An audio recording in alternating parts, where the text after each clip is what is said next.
வாழ்க வளமுடன் அம்மா. வாழ்க வளமுடன். வாழ்க வளமுடன். நன்றியும். நன்றி. வாழ்க வையகம், வாழ்க வையகம், வாழ்க வளமுடன். தெய்வ அறிவே திருந்தி அறிவாம், முய்யும் நல்வழி உள் உணர்தவமே. செய்யும் வினைகளை சீரமைத்திட வருவாய் அருள்வாய் குருவே என குருவின் மலரடி பணிந்து வணங்கி, மன வளக்கலை என்னும் விரிந்த விருட்சத்தின் வேறாகத் திகழும் அருளன்னை லோகாம்பாள் அவர்களையும் வணங்கி, இருவரும் சுக்குமமாக நம்மோடு இணைந்திருந்து நாம் உய்வதற்கு உதவுவார்களாக என வேண்டி விரும்பி கேட்டுக்கொண்டு, நார்வே டென்மார்க் மன வளக்கலை உறவினர்கள் அனைவருக்கும் அன்பான காலை வணக்கத்தை தெரிவித்து, இன்று தவம் இயற்றிய புவன அம்மா அவர்கள் அருமையான இன்றைய தலைப்புக்கேற்ற பஞ்சேந்திரிய தவம் ஆழமான முறையில் நடத்தினார்கள். அவர்களுக்கும் நன்றி தெரிவித்து, அருட்பேராற்றல் கருணையினால் அவர்களும் அவர்களது அன்பு குடும்பமும் உடல் நலம், நீளாயுள், நிறை செல்வம், உயர் புகழ், மெய்ஞானம் ஓங்கி வாழ்க வளமுடன் என அனைவர் சார்பிலும் வாழ்த்தி இன்றைய சிந்தனையை துவங்குகிறோம். இன்றைய சிந்தனைக்கான தலைப்பு, நாம் ஒவ்வொருவரும் தேடிக்கொண்டிருக்கும், ஏன் அதற்காகவே முயற்சி செய்து கொண்டிருக்கும் இரு பெரும் தேவைகள் பற்றியதுதான். மனிதனாக வாழ்ந்து கொண்டிருக்கும் நம் அனைவருக்கும் வேண்டியது ஒன்று குடும்ப அமைதி, இரண்டாவது ஞானம் பெறுதல். ஒன்று புறம் சார்ந்தது, மற்றொன்று அகம் சார்ந்தது. புறம் பொருள் வழியே உறவுகளோடு ஒன்றி வாழும் நிலை.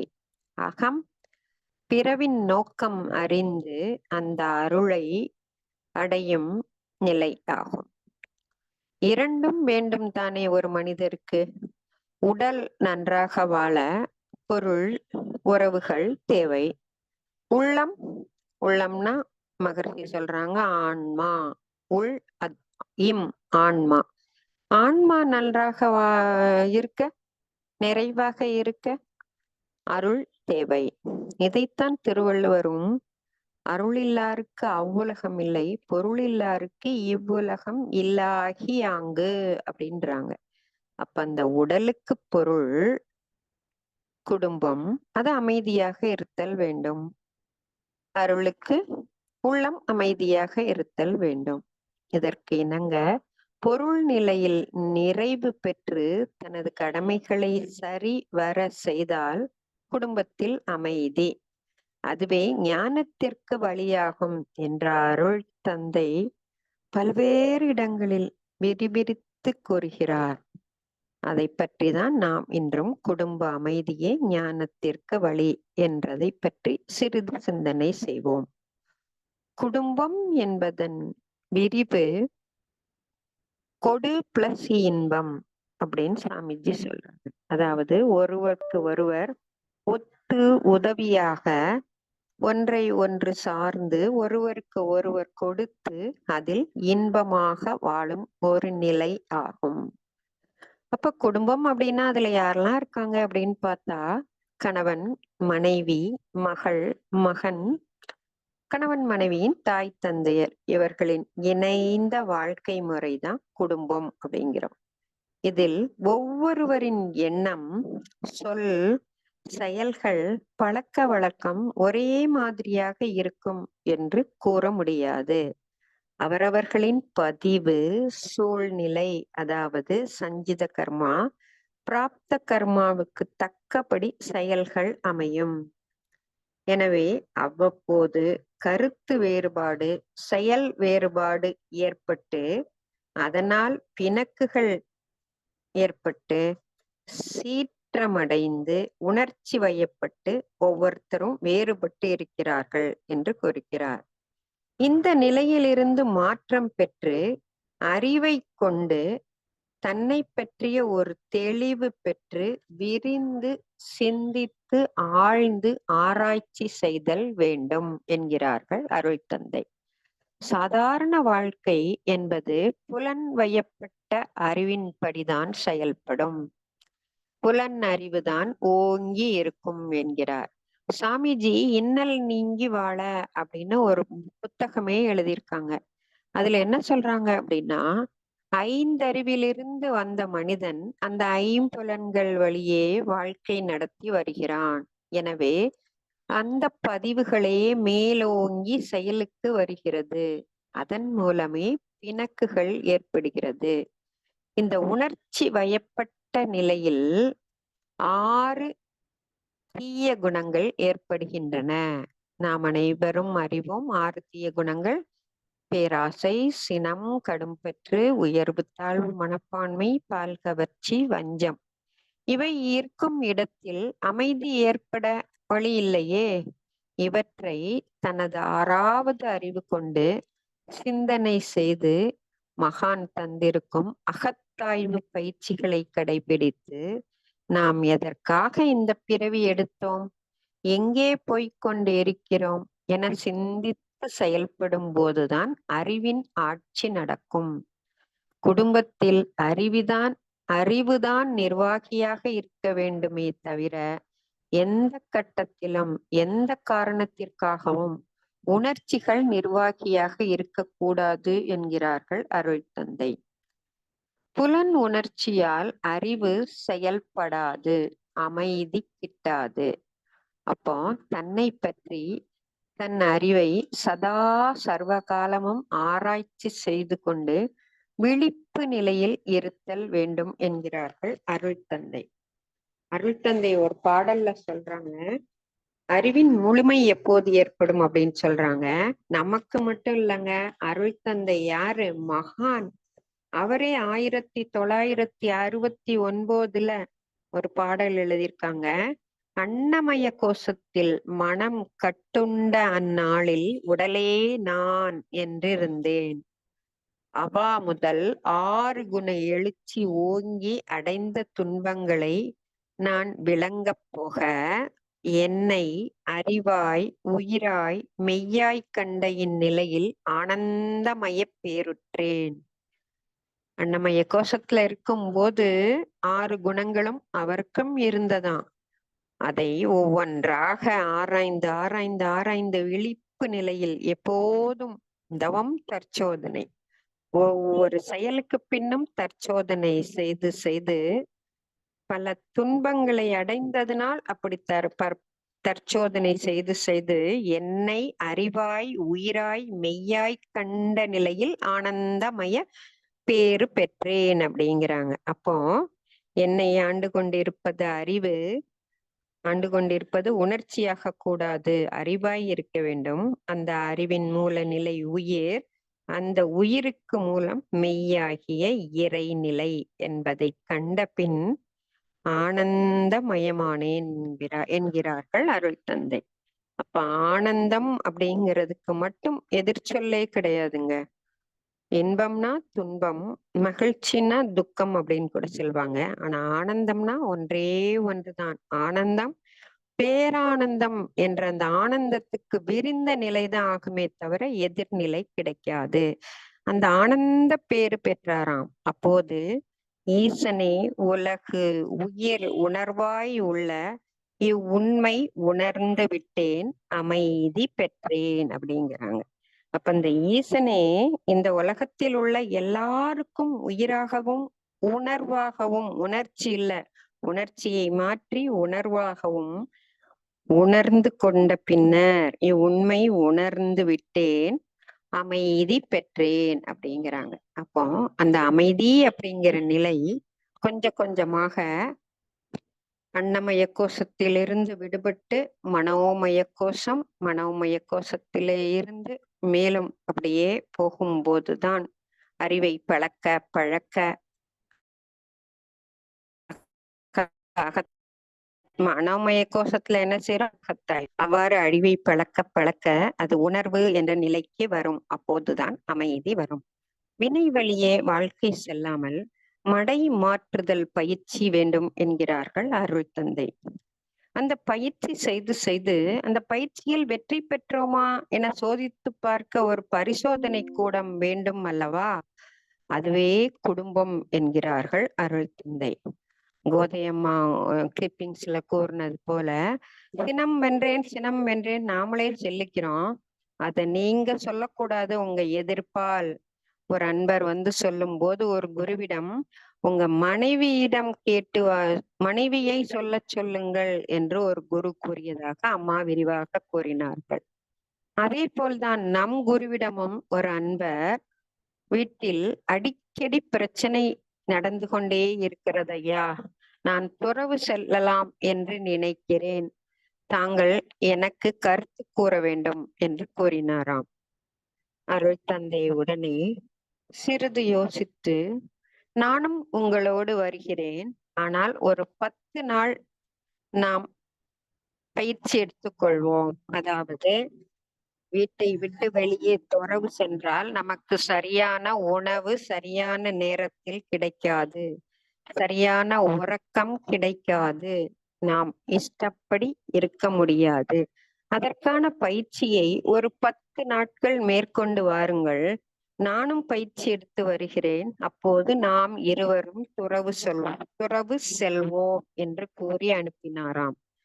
ஒரு 10 நாள் கழிச்சும் அந்த அன்பர் வரவே இல்லை. அவ்வளத்தையும் யோசிச்சு பார்த்திருக்காரு.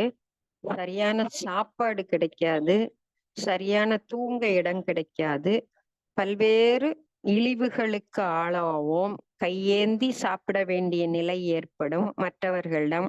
அப்ப கிடைக்குமோ கிடைக்காதோ, அப்படி ஒரு நிலைக்கு நாம போகணுமா? அதுக்கு வீட்டிலேயே அட்ஜஸ்ட்மெண்ட் பண்ணி பொறுமை சகிப்புத்தன்மையோடு வாழ்ந்து விடலாமே என்று இருந்து விட்டார். பல வருடங்களுக்கு பின் அவரை சந்திக்கும் போது அருள் தந்தை அவர்கள் அதை மறக்காமல் நினைவு வைத்து, 10 நாளுக்கு பிறகு வருவேன் என்று கூறியவர்களை காணவில்லையே, இப்போது செல்லலாமா என்று கேட்டதற்கு அவர் கூறிய பதில், சாமிஜி நீங்க சொன்னத உட்கார்ந்து உட்கார்ந்து யோசிச்சு பார்த்தேன், அதை விட குடும்பத்துல இருக்கிறதே மேல் எனப்பட்டது, எனவே அந்த எண்ணத்தை கைவிட்டேன் என்று கூறினாராம்.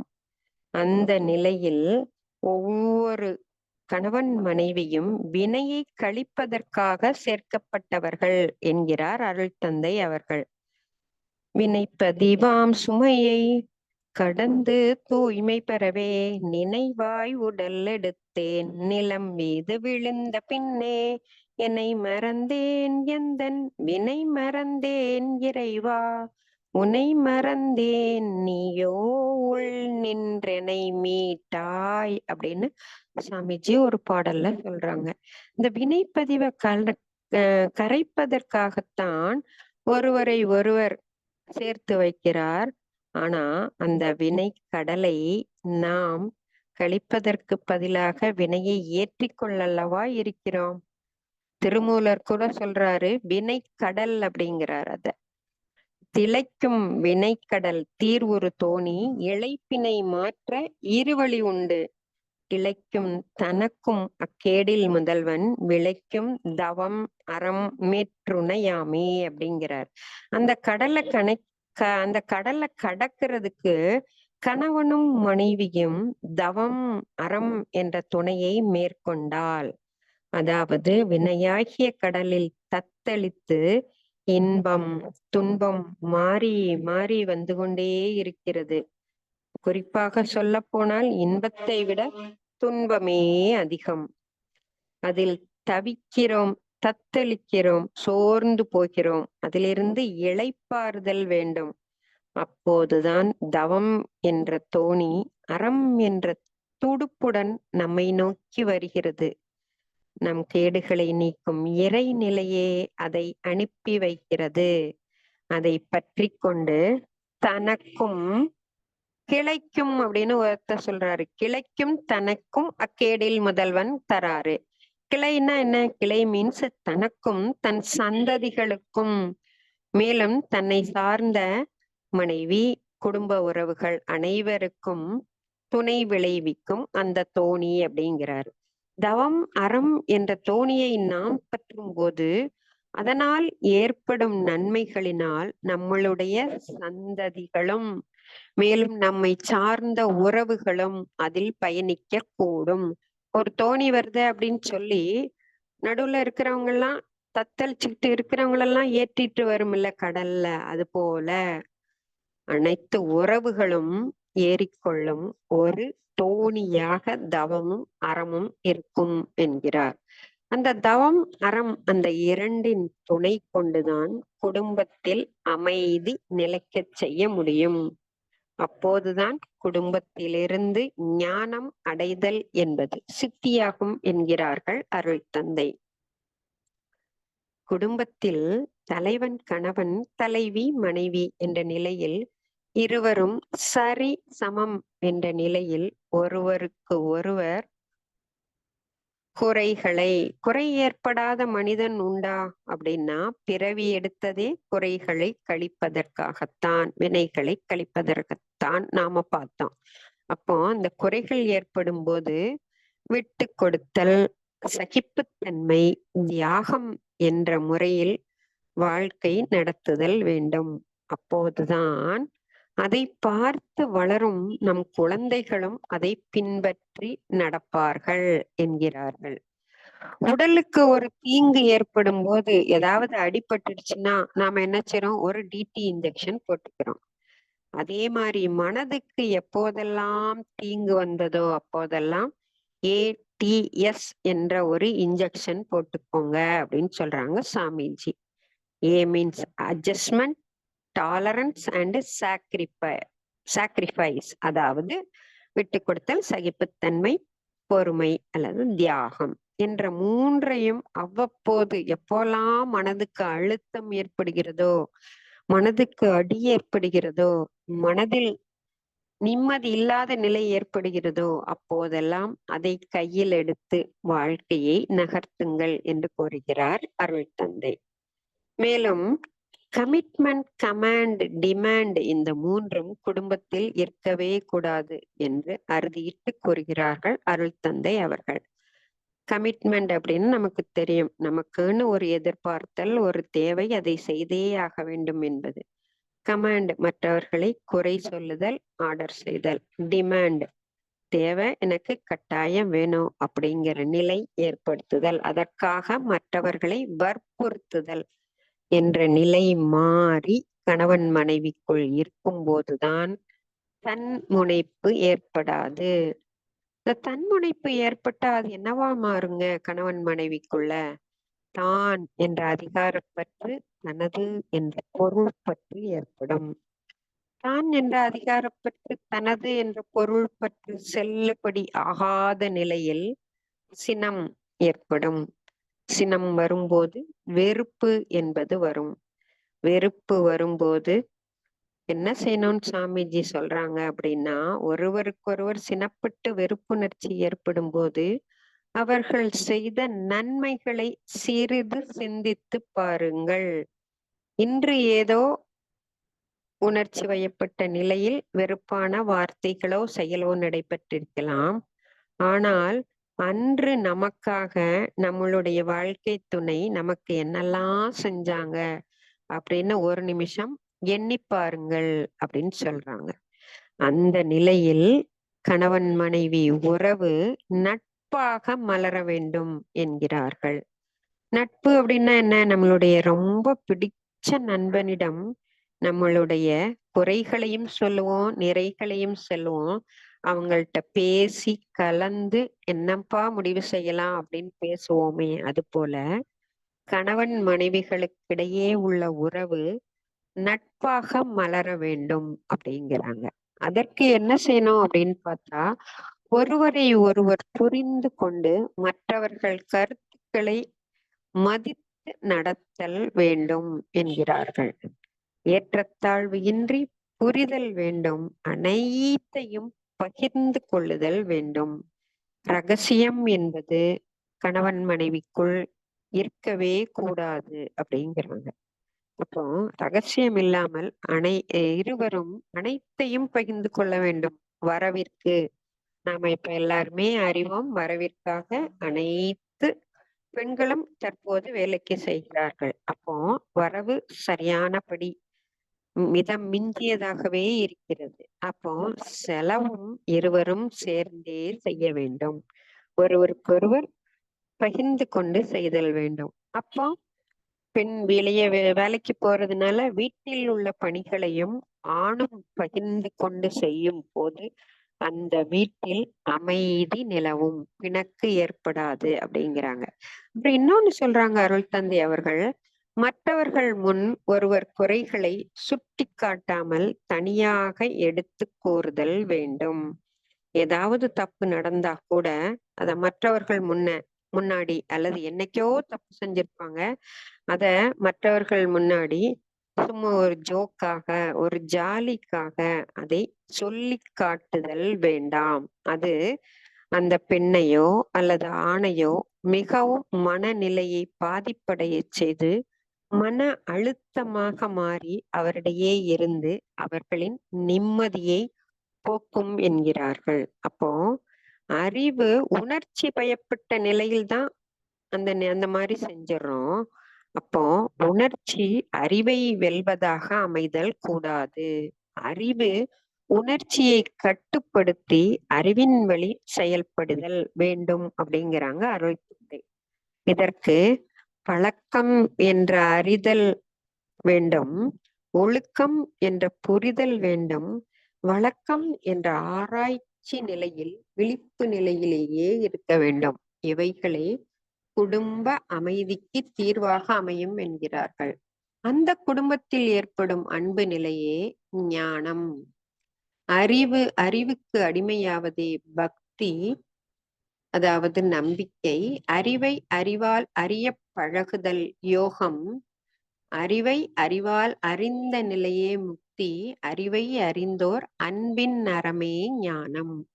அறிவை அறிந்தோர் அன்பின் அறமே ஞானம் அப்படிங்கிறாங்க சாமிஜி. அதாவது 6வது அறிவு பெற்ற மனிதரால் மட்டுமே அறச்செயல்களை செய்ய முடியும். ஆகவே ஞானம் என்பது மனிதருக்கு மட்டுமே என்று கூறுகிறார் அருள் தந்தை அவர்கள்.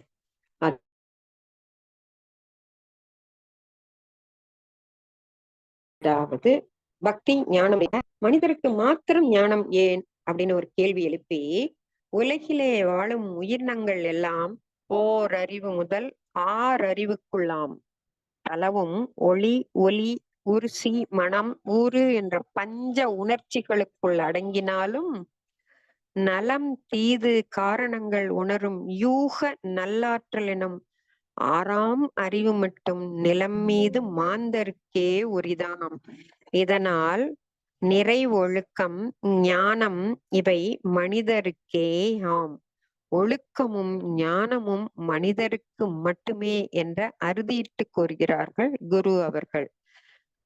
அதற்காக ஞானம் அடைவதற்காகவே நாமும் இந்த பிறவி எடுத்துள்ளோம்.